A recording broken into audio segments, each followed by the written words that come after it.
एक और नए दिन के साथ अल्लाह ताला का शुक्र अदा करते हैं। अस्सलामु अलैकुम। तो जी ये दिन शुरू हुआ था सुबह से ही, ऑलमोस्ट सारे दिन ही सुबह से शुरू होते हैं, बट मेरी सुबह होती है तकरीबन 12 साढ़े 12 बजे।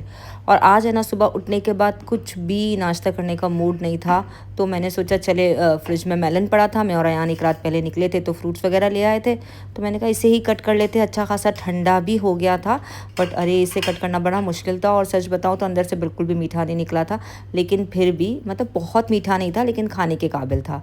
तो बस मैंने इसको टुकड़ों में डिवाइड किया और मज़ीद छोटे छोटे पीस करने शुरू कर दिए। और बस इसे लेके मैं चली गई थी अपने हॉल में, और आराम से बालकनी के पास बैठकर सुकून से इस फ्रूट को एंजॉय किया था, क्योंकि इतना ही मज़े का था, ठंडा ठंडा था, पता नहीं चल रहा था, इतना स्वीट नहीं है बट अच्छा लग रहा था खा के। क्योंकि मॉर्निंग में ना सुबह सुबह मुझसे बिल्कुल भी ब्रेकफास्ट प्रॉपर नहीं किया जाता है, बहुत ही मुश्किल से मैं कभी ब्रेड और कंडेंस्ड मिल्क ले लेती हूँ, कभी ब्रेड को वो कर लेती हूँ, टोस्ट कर लेती हूँ चाय के साथ, और चाय तो अब पी नहीं जाती है इतनी गर्मियों में। और कभी कभी ब्रेड को जो है वो मैं फ्रेंच टोस्ट बना लेती हूँ, और इस तरह से करके नाश्ता कर लेती हूँ कुछ ना कुछ, क्योंकि ऐसा होता है कि सुबह खाली पेट ना रहूँ, तो बस 2 ब्रेड या इस तरह भी ले लेती हूँ। अंडा और चाय तो मुझसे इन गर्मियों में मतलब ली नहीं जाती है, ना चाय पी जाती है ना अंडा खाया जाता है। अब आज है ना, ऑलमोस्ट कोई भी काम नहीं था करने के लिए, अल्हम्दुलिल्लाह घर पूरा सेट था, साफ़ सुथरा था, तो मैंने सोचा चले दिन में तो मैं बिल्कुल फ्री हूँ, अदरवाइज़ हेल्पर के जाने के बाद है ना, मैं सारी चीज़ें प्रॉपर जगह पे रख रही होती हूँ, कुछ ना कुछ काम निकल ही रहा होता है, बट आज बिल्कुल फ्री डे था, तो मैंने सोचा चलो दिन में ही खाना बना लेते। तो मैंने जाके पहले चिकन निकाल लिया था, और बस चिकन को जब डिप करने आई ना पानी में, तो थोड़े से बर्तन नज़र आ गए, तो मैंने कहा हाथ के हाथ इसको भी वॉश कर लेती हूँ, ताकि किचन है ना बिल्कुल साफ़ रहे, तो खाना पकाने का मज़ा ही अलग आता है।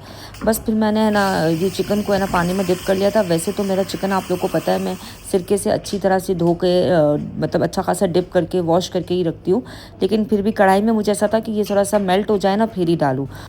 वैसे तो मेरे पास है ना टोमेटो पेस्ट भी रेडी था, बट मैंने कहा चलो इस दफ़ा टमाटर काटते हैं, क्योंकि जब टमाटर फ्रेश कटे हुए होते हैं ना तो बड़े अच्छे लग रहे होते हैं। तो मैंने बस छोटे छोटे टुकड़े कर लिए थे टमाटर के, और मुझे वैसे भी खाने में ना टमाटर अच्छे लगते हैं, ज़रा सा मुंह में आते हैं तो फ्लेवर्स आते हैं। और बाकी खैर हर किसी की अपनी चॉइस है, किसी को तो टमाटर प्याज बिल्कुल ही पसंद नहीं आता है, मतलब उन्हें बिल्कुल ही टमाटर प्याज लेस सालन चाहिए होता है, ऐसे वो मौजूद तो हो लेकिन उनकी मौजूदगी का अंदाज़ा ना हो इस तरह से, बट मुझे इससे कोई फ़र्क नहीं पड़ता है, और मुझे अच्छा भी लग रहा होता है। खैर फिर मैंने हरी मिर्ची भी निकाल ली थी, उसको भी वॉश करके कट कर लिया था। अच्छा टमाटर भी है ना मैंने वॉश किए थे। मैं ऑलमोस्ट सारे वेजिटेबल्स जो है ना वॉश करके ही यूज़ करती हूँ, क्योंकि यहाँ पर आप लोग को पता है ना कि सारी चीज़ें दूसरे दूसरे मुल्कों से आ रही होती है, इनकी अपनी तो कोई भी मतलब ऐसा नहीं है कि यहाँ पर कुछ भी उग रहा हो, कुछ भी ग्रो कर रहा हो, तो सारी चीज़ें बाहर से आती तो वो अच्छे खासे केमिकल्स में लिपटी हुई होती है, और हर चीज़ दिखा इसलिए नहीं पाती हूँ कि कैमरे के एंगल्स बार बार चेंज करना बहुत ही ज़्यादा मुश्किल हो जाता है। अच्छा अब सब ऑलमोस्ट सारी चीज़ें कट हो गई थी, तो ये है ना मेरी कढ़ाई बड़ी ही ख़राब हुई थी पीछे से, आप देखो किस तरह से। तो इसकी अच्छी खासी जो है ना, ये वाला जो मैं यूज़ कर रही थी, पता नहीं इसको क्या पेस्ट, किस तरह का paste, over paste I think, तो इसकी काफ़ी वीडियोज़ मेरे सामने आ रही थी, तो ये मुझे यहीं पर डे टू डे में मिल गया था, तो मैंने ले लिया था। लेकिन मैं आपको बताऊं, मेरी सारी मेहनत, मेरा सारा टाइम वेस्ट हो गया था, क्योंकि इससे बिल्कुल भी फ़र्क नहीं पड़ा था। मैंने तकरीबन है ना आधा घंटा, ऑलमोस्ट 25-30 मिनट है ना इसको इसी तरह लगा के छोड़ दिया था। आप लोगों में से किसी को पता हो ना इसका तरीका, तो मुझे ज़रूर बताना, क्योंकि मेरा तो बिल्कुल भी वर्क नहीं किया था। ये देखिए सेम टू सेम जो कढ़ाई का हुलिया था ना वैसे ही था, इतना ज़ोर ज़ोर से मैं रगड़ रही थी, बट कोई फ़र्क नहीं पड़ा। फिर मैंने छोड़ ही दिया, मैंने कहा रहने दो, चलो ऊपर की साइड जहाँ पकना है वो तो साइड सही है ना। और बस अदरक लहसुन का पेस्ट मैं निकालना भूल गई थी ना, तो मैंने उसको भी माइक्रोवेव कर लिया था, कि वो मतलब मेल्ट होता है ना तो वो जल्दी पक जाता है, मतलब आसानी से वो पक जाता है, वरना फिर उसको मेल्ट करने के चक्कर में ना बाकी मसाले चिपक रहे होते हैं। और बस जब नज़र पड़ी तो देखा कि तेल तो बिल्कुल ख़त्म हो गया था, जग में था ही नहीं, तो मैंने साथ साथ उसको भी भर लिया, क्योंकि आगे फिर कुकिंग में बहुत इजी हो जाता है, इस तरह अगर जग भर लो ना तो बड़ी आसानी हो जाती है। तो मैंने हाथ के हाथ ये भी काम कर लिया। अब कढ़ाई को मैंने रख दिया था, पहले थोड़ा सा ड्राई कर लिया था चूल्हे पे, क्योंकि अभी अभी वॉश भी की थी ना, और इसके बाद इसमें ऑयल डाला, ऑयल को अच्छे से गर्म किया, और मैंने क्या किया, जो वॉश किया हुआ चिकन था ना वो डाल दिया था, कि चिकन है ना अच्छे से फ्राई हो जाए। कढ़ाई में ना मैं हमेशा यही करती हूँ कि पहले तेल गरम करती हूँ और चिकन को अच्छी तरह से फ्राई कर लेती हूँ, अंटिल जब तक वो जो है ना थोड़ा सा गोल्डनिश ब्राउन कलर आ जाए। और जैसे ही जब इसका कलर चेंज होता है ना, तो इसमें मैं अदरक लहसुन का पेस्ट डाल देती हूँ। और मेरा एक रीज़न ये भी था इस पेस्ट को स्मेल करने का, क्योंकि अगर अभी मैं इस फॉर्म में अगर साबित वाला डालती ना, मतलब फ्रीज़ वाला, तो फिर चिकन जल जाती या बहुत ज़्यादा चिपकना शुरू हो जाती। और साथ साथ मैंने कुटी हुई जो हरी मिर्ची थी ना, नहीं हरी मिर्ची जो काटी थी ना वो भी ऐड कर दी। और इसमें ना मैंने अपना जो स्टीम मसाला है ना रोस्ट वो, और थोड़ी सी कुटी हुई मिर्ची, और बिल्कुल थोड़ी सी जो है ना वो ब्लैक पेपर डाली थी, बस दैट्स इट। मैं जो कढ़ाई बनाती हूँ ना इसमें मैं ये तकरीबन 3 या 4 मसाले ही ऐड करती हूँ, और अच्छी तरह से मैंने चिकन में सारे मसालों को भून लिया था तकरीबन 1 से 1.5 मिनट तक। और जब मसाले अच्छे से भुन गए ना तो मैंने इसमें सारे ये टमाटर डाले कटे हुए।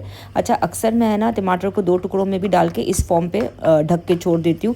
कि टोटली आप पर है कि आप टुकड़े करके डालो या साबित मतलब 2 टुकड़े करके डाल दो, मतलब बहुत छोटे छोटे पीसेस डालो या फिर 2 टुकड़े करके डाल दो। और मैंने ढक के रख दिया। जब टमाटर तकरीबन 4 से 5 मिनट में मेल्ट हो गया ना तो उसको अच्छे से भूना, और तकरीबन 2 टेबल स्पून भर के मैंने इसमें दही भी ऐड कर दिया था, और दही को अच्छे से फेंट के वो डाल दिया था। और फिर इसको दम पे लगा के छोड़ दिया था कि जब ऑयल थोड़ा सा ऊपर आ जाएगा ना तो ऑलमोस्ट कढ़ाई मेरी डन थी।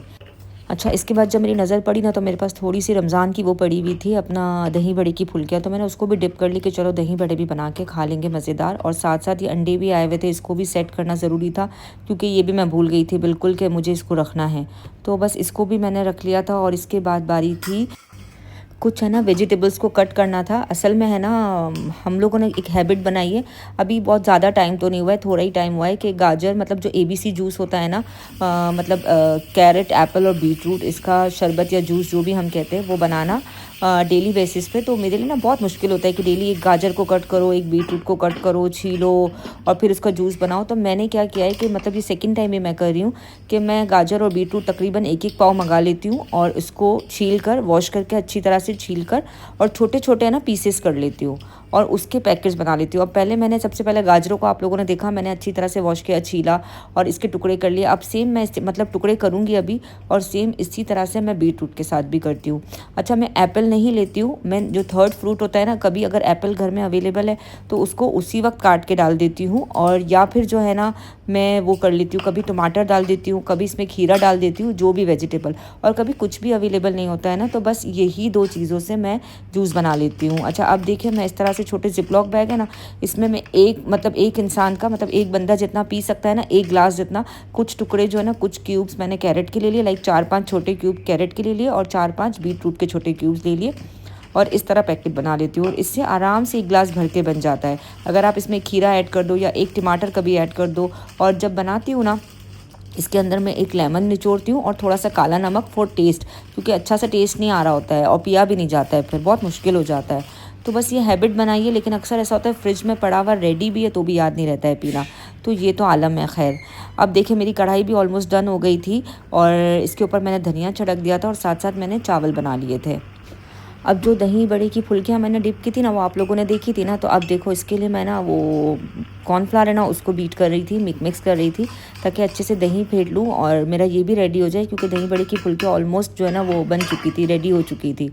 साथ साथ चावल भी रेडी हो गए थे, उसको भी दम लगा दिया और दही को अच्छी तरह से फेंट लिया। इसमें ये कॉर्नफ्लावर भी मिक्स कर लिया था, थोड़ी सी शुगर ऐड कर दी थी और जितनी भी ये थी ना फुल्कियाँ वो भी ऐड कर दी थी, और साथ साथ इसमें चाट मसाला स्प्रिंकल कर दिया और धनिया छिड़क दिया था, और मज़ेदार दही बड़े भी रेडी थे। बस अल्लाह ताला सबके रिस्क में बेतहाशा बरकत दे, सबकी मुश्किलों को दूर करे, सबकी परेशानियों को दूर करे। आमीन सुमा आमीन। मुझे भी अपनी दुआओं में याद रखिएगा।